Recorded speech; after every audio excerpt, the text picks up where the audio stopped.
दिल्ली नगर निगम चुनाव को लेकर वार पलटवार और वादों दावों का दौर जारी है। बीजेपी के साथ साथ आम आदमी पार्टी और कांग्रेस की तरफ से लगातार कई तरह के वादे और दिल्ली नगर निगम चुनाव में जीत के दावे किए जा रहे हैं। इसी बीच आम आदमी पार्टी के राष्ट्रीय संयोजक और दिल्ली के मुख्यमंत्री अरविंद केजरीवाल ने बड़ी घोषणा की है। सीएम केजरीवाल ने कहा है कि महीने के पहले हफ्ते में एमसीडी कर्मचारियों को तनख्वाह मिलेगी, मेरी गारंटी है। इस दौरान उन्होंने केंद्र के बीजेपी सरकार पर भी हमला बोला। उन्होंने कहा कि कहते हैं हमने काम इसलिए नहीं किया कि हमने पैसे नहीं दिए, मतलब मानते हैं कि काम नहीं किया और आगे भी ऐसा चलेगा। मुझे केंद्र से कोई पैसा नहीं मिलता, तब भी मैं दिल्ली में काम करके दिखा देता हूं। सीएम केजरीवाल ने आगे कहा कि बहुत सारे लोगों ने छोटे छोटे अल्टरेशन कर रखे हैं, छज्जा बना लिया है, बालकनी बना ली है, छोटी पेनाल्टी के साथ सबको नियमित करेंगे, लेंटर माफिया को भी पैसे नहीं देने पड़ेंगे, हम एमसीडी में भ्रष्टाचार के सभी तरीके खत्म करेंगे। दूसरी तरफ बीजेपी की ओर से केंद्रीय मंत्री हरदीप सिंह पुरी ने बुधवार को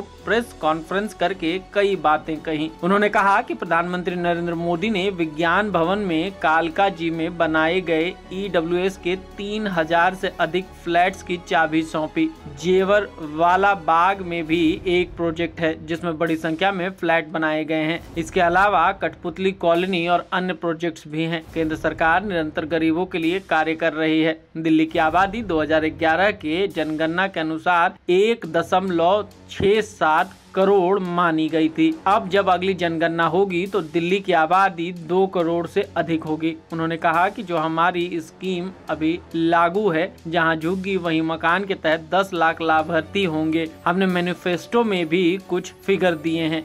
जो अनियमित कॉलोनी है उसमें पीएम उदय योजना के तहत 50 लाख नागरिकों को लाभ मिलेगा। लैंड पुलिंग योजना के अंतर्गत 75 लाख लाभार्थी होंगे। दिल्ली की 2 करोड़ आबादी में से 1 करोड़ 35 लाख नागरिक रीडेवलपमेंट का लाभ उठाएंगे। इस समय दिल्ली में 675 क्लस्टर्स हैं, उसमें से 376 क्लस्टर्स या 172,000 हाउस होल्ड डीडीए और केंद्र सरकार की भूमि पर हैं। इसमें से हमने 210 में काम पूरा कर लिया है। लोगों से फॉर्म भरवाने की प्रक्रिया पूरी कर ली गई है। इसके अलावा कांग्रेस ने भी दलित मैनिफेस्टो जारी किया है। इसमें उन्होंने वादा किया है कि गुरु रविदास मंदिर का निर्माण करेंगे, साथ ही 6 महीने में अस्थायी कर्मचारी को पक्का किया जाएगा। वहीं नौकरियों में ठेका प्रथा खत्म होगी। दलित समुदाय के लिए भी राजीव रत्न आवास योजना शुरू की जाएगी।